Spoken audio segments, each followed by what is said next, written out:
নমস্কার বন্ধুরা, বন্দনা ব্লগে স্বাগত। তো দেখো বন্ধুরা, একজন কাস্টমার আমাকে ব্লাউজ বানাতে দিয়ে গেছে। তো মাপের ব্লাউজ পুরনো দিয়ে গেছে, আমারই বানানো ব্লাউজ। তো শাড়ির মধ্যেই ব্লাউজের পিসটা আছে। তো প্রথমে আমি শাড়িটা মাপ করে এখান থেকে ব্লাউজের পিসটা বের করে নেব। তো দেখো আমি শাড়ির ভাঁজটা খুলে নিলাম। তো এবার আমি শাড়িটা মাপ করে নেব। তো এদিকে দেখো আঁচল পিস আর কোমরের দিকে এর ব্লাউজ পিস দিয়েছে। সব শাড়ি তো সমান নয়, তো এটা এভাবেই দিয়েছে। এটা কোনো আলাদা কালার নয়, একই সেম কালার। তো দেখো আমি এখানে হাত মেপে নিচ্ছি। তো 12 হাত পারফেক্ট আমি এখানে রেখে তারপর আমি ব্লাউজ পিসটা এখান থেকে বের করে নেব। তো আমার হাত কিন্তু একেবারে পারফেক্ট মাপের হাত, মানে ছোটও না বড়ও না। তো সেই জন্য আমি হাত মেপেই আমি এখান থেকে বের করে নিই। আর অবশ্যই আমি এটা সব সময়ই করি, সবার ক্ষেত্রে এটা প্রযোজ্য, মানে সব শাড়ির ক্ষেত্রেই এইভাবে আমি বের করে নিই। তো পারফেক্ট আমি একেবারে 12 মেপে নিয়েছি। তারপর একটুখানি বাড়তি রেখেছি ওই যে মুড়ে সেলাই করার জন্য। তো এবার আমি শাড়ির ভাঁজটা সুন্দর করে ধরে, সমান করে ধরে এখানে আমি নিচের দিকে ফেলে দিলাম। তো ফেলে দেওয়ার পর একেবারে সমান হয়েছে কিনা আমি দেখে নিলাম। তারপর আমি এখানে কাঁচি দিয়ে এইভাবে সমান করে কেটে নেব। এখানে আমার কমতি বাড়তি একেবারে হবে না, খুব সুন্দর এক সমান হয়ে, মানে পিসটা কেটে বের করে নিয়েছি। তো দেখতেই পেয়েছো। তো এবার আমি এখান থেকে এই ব্লাউজের মানে কাপড়গুলো বের করে নেব। তো দেখো বন্ধুরা, এবার আমি এখান থেকে অস্তর নিয়ে নিয়েছি। তো যেহেতু অস্তরের রোল কেনা হয়, তো অস্তর প্রায় শেষের পথে, তো এর জন্য এখানে আমার কিন্তু 70 লাগবে অস্তর। তো 70 সেন্টিমিটার আমি এখানে কাটলাম না, এটা পুরোটাই থাকলো। যতটা আমার লাগবে এখান থেকে নিয়ে নিব, আর বাড়তিটা আমার থেকে যাবে। তো দেখো এই যে পুরনো ব্লাউজ আমি নিয়ে নিয়েছি। তো এটা আমারই বানানো, আমার থেকে আগে বানিয়ে নিয়ে গেছিলো। তো ব্লাউজের মাপটা আমি কিভাবে নেব, দেখো পুরনো ব্লাউজ থেকে মাপ নিতে হলে মানে সোজা বাসে মাপ নেওয়াটা ঠিক না। তো আমি এটাকে উল্টো দিকে ঘুরিয়ে নিয়ে নিয়েছি। তো এখানে আমার কোমর 15.5 আর চেস্ট হচ্ছে 17.5, মানে 34 সাইজের ব্লাউজ হবে, কিন্তু 34-এর থেকে একটুখানি বাড়তি থাকবে। তো আগে আমি মাপগুলো আমি খাতাতে নোট করে নিচ্ছি, তাতেই সুবিধে হবে। তো এবার আমি লংয়ের মাপটা নিচ্ছি। এখানে লং থাকবে 13, আর এখানে এই যে মানে পুট বা কাঁধি বলি আমরা, তো কাঁধি এখানে 7.5 থাকবে। তো প্রত্যেকটা পয়েন্টে পয়েন্টে মাপগুলো আমি তুলে নিচ্ছি, তা না হলে কিন্তু প্রবলেম হয়ে যাবে ফিটিং, মানে যখন পুরো ফিটিংস করব। তো এবার আমি হাতার মাপটা নিয়ে নিচ্ছি। হাতার লম্বা এখানে হবে 7.5, আর মোহরি হচ্ছে এখানে 5।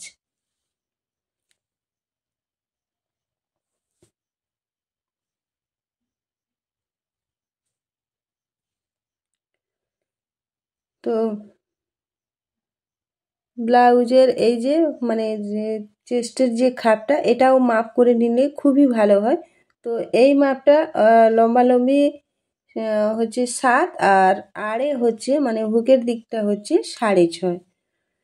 তো এটাও যদি মাপ করে নেওয়া হয় তাহলে কিন্তু খুবই মানে ভালো হবে, একেবারে পারফেক্ট হবে। তো এই মাপটাও আমি তুলে নিলাম। তো এবার আমি ব্লাউজটাকে পেছনের দিকে ঘুরিয়ে পিঠের মাপটা নিয়ে নিচ্ছি। তো পিঠের কাটা এখানে আছে 5 ইঞ্চি। তো এটা গোল গলা, আমি কিন্তু চৌকোনো গলা করব। তো এই ব্লাউজটা কিন্তু একটু আলাদা রকম হবে। তো ওই দিদিভাই বলেছে সামনেও হুক থাকবে আর পেছনেও হুক থাকবে আর চৌকোনো হবে। তো পুরনো ব্লাউজ থেকে মাপ নিতে হলে, পুরনো ব্লাউজ যেহেতু ভাঁজ থাকে, সেই ব্লাউজটাকে কিন্তু খুব ভালো করে সমান করে ধরে মাপ নিতে হবে। আর আর একটা জিনিস সবসময়ের জন্য খেয়াল রাখবেন, যেই মাপটা থাকবে সেই মাপের থেকে 1/2 ইঞ্চি কিন্তু বাড়িয়ে রাখবেন সব সময়ের জন্য। তো তো আজকে কিন্তু আমি অস্তরের উপর কাটিং করব না বা কাপড়ের উপর কাটিং করব না, আমি কিন্তু ফার্মা দিয়ে কাটিং করব। ফার্মা আগে থেকে রেডি করা থাকে, তো ফার্মা রেডি করা থাকলেও ফার্মার পারফেক্ট মাপে কিন্তু কাটলে ঠিক কাটিং হয় না। তো এই ফার্মা থেকেও বাড়াতে হয় কমাতে হয়, সেটা কিভাবে মানে বাড়াবেন কমাবেন তো সেটা আমি এখানে দেখিয়ে দিচ্ছি আর বলেও দিচ্ছি, তো একটু খেয়াল করবেন। তো দেখো, যেহেতু এখানে আমার কোমর থাকছে 15.5, তো এই ফার্মাটা আমি মাপ করলাম। তো এখানে ফার্মা আছে 34 সাইজের ফার্মা, যেহেতু এখানে ফার্মা কিন্তু 18 ইঞ্চি আছে, তো আমি এখানে একটু বাড়িয়ে নিলাম, মানে 2 ইঞ্চি বাড়িয়ে নিলাম। আমি 20তে এখানে দাগ মেরে নিলাম। তো আমার রেডি কিন্তু এখানে 15.5 থাকবে, আর লেন্থ এখানে আমি 13 নেব। তো লেন্থটা এখানে ঠিকই ছিল, 14 14.5 ছিল, তো আমি এখানে 14 রেখেছি। তারপর এই যে কটুরি খাপ, এটা কটুরি খাপ হবে। তো কটুরি খাপের যে আমি এই যে মানে এটা নিচ্ছি, এটাকে আমি 1 নম্বর খাপ বলি, কারণ এটা প্রথমে এটাকে আমাকে জয়েন দিতে হয়। তো এই খাপের কিন্তু এখানে আমি বাড়িয়ে নিলাম, কারণ মানে চেস্টের মাপটা আমি করে দেখেছি একটুখানি বড় লাগবে, তো এই সাইড থেকে একটু আমি বাড়িয়ে নিয়েছি। তো এবার আমি S4টি এখানে ফেলে দিলাম। তো S4টির যা মাপ আছে একেবারে পারফেক্ট মাপে মাপে আমি দাগ দিয়ে দিলাম। জাস্ট এই যে ধারে এখানে আমি 1.5 ইঞ্চি বাড়িয়ে নিচ্ছি, আর না হয় যে S4টির মানে মাপটা আছে সেই মাপটা একেবারে পারফেক্ট হয়ে যাবে। আর নিচের দিকে আমি 2 ইঞ্চি বাড়িয়ে নিয়েছি, বাড়াতে হয়েছে। তো এবার দেখো, এটাকে আমি কটুরি খাপের দ্বিতীয় পার্ট বলি। তো ওই পার্টটার পরে এই পার্টটা জয়েন করি, তাই আমি এটাকে দ্বিতীয় পার্ট বলেছি। তো এটাও সেম একইভাবে হয়েছে। তো ওই দিকটা যেমন মাপ আছে ওই মাপেই করলাম, আর এই দিকটা থেকে আমি 1/2 ইঞ্চির থেকেও একটুখানি বেশি বাড়িয়ে নিলাম, আর লম্বার দিকেও একটুখানি বাড়িয়ে নিয়েছি। তো কিভাবে বাড়ালাম আশা করছি তোমরা বুঝতেই পেরেছো।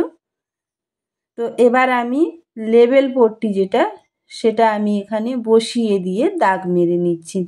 লেবেল পট্টির ক্ষেত্রে একই মাপ করে আমি এখানে দাগ দিয়ে দিলাম। তো নিচের দিকে আমি বাড়িয়ে নিয়েছি 2.5 ইঞ্চি মতন, তো সেই হিসাবে আমি এখানে দাগটা দিয়ে দিলাম। তো দেখো, এবার আমি এগুলো কেটে নিচ্ছি। তো কেটে নেওয়ার পর আমি এখানে হাতার যে তালপাট তারপর বের করব। তো আগে আমি এগুলো কেটে আমি বের করে নেব। একেবারে যেমন দাগ দিয়েছি সেই দাগে দাগে, দাগের বাইরেও যাবে না আর দাগের ভেতরেও যাবে না। তো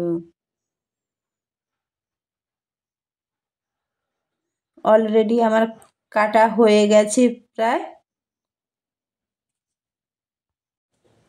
তো অস্তরটাকে আমি ধরে এখানে সাইজ করে এবার আমি হাতার তালপাটের মাপটা নেব। তো হাতা আমার এখানে পারফেক্ট 7.5 ইঞ্চি থাকছে।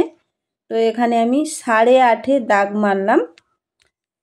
তারপর আমি হাতার যে তালপাটের যে আমার ফার্মাটা সেটা বসিয়ে এখানে দাগ মেরে নিলাম। তো দাগ মেরে নেওয়ার পরে ফার্মা বসিয়ে সেই দাগে দাগে আমি কেটে নেব।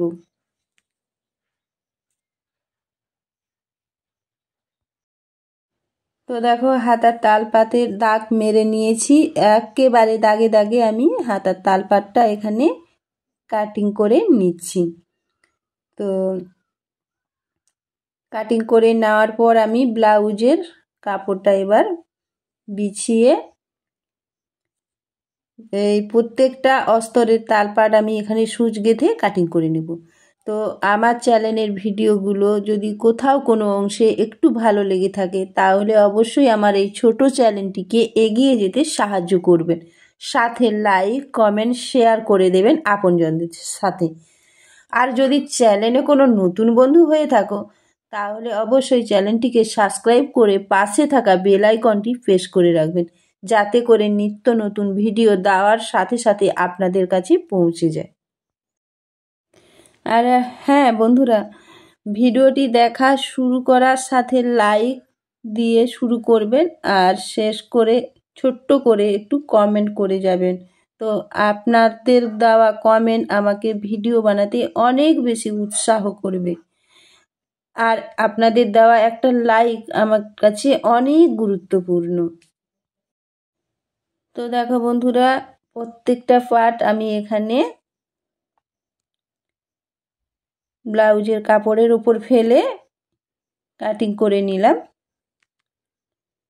তো এবার যে কাপড়টুকু আমার বেঁচেছে এখান থেকে আমি ওরও পট্টি বের করে নিচ্ছি, তো বাঁধার জন্য। তারপর বাড়তি যেটুকু কাপড় থাকবে এখান থেকে আমিও আবারও ওর পট্টি একটু চওড়া করে বের করে নিচ্ছি। তো চৌকোনো পিঠ হবে, তো সেখানে চৌকোনো পট্টির জন্য আর যে কাপড়টুকু আমার বাঁচলো ওটা আমি পট্টি অন্য সব কাজে লাগিয়ে নেব।